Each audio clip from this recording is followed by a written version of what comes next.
तुम कभी रूम में एंटर होते हो और बिना कुछ बोले सबका अटेंशन अपनी तरफ खींच लेते हो, या फिर तुम्हें इग्नोर किया जाता है जैसे तुम एग्जिस्ट ही नहीं करते।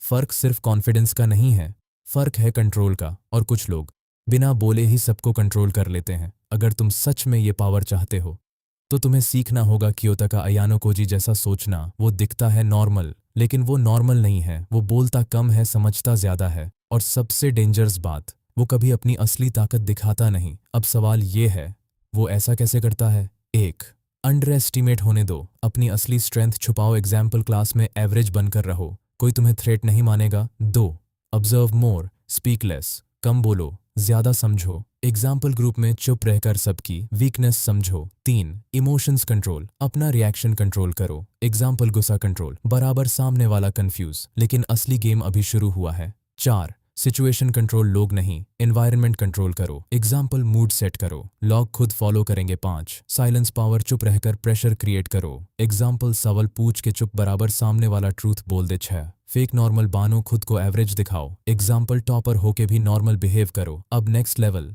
सात, इंफॉर्मेशन कलेक्ट करो, डाटा ही पावर है। एग्जाम्पल, लोगों की हैबिट्स याद रखो। आठ, प्रिडिक्ट करो, लोग क्या करेंगे पहले से सोचो। एग्जाम्पल, उनके रिएक्शन पहले गेस करो। नौ, डायरेक्ट अटैक मत करो, इनडायरेक्ट गेम खेलो। एग्जाम्पल, सीधा बोलने के बजाय सिचुएशन क्रिएट करो। 10, बैकअप प्लान रखो, हर मूव का प्लान बी।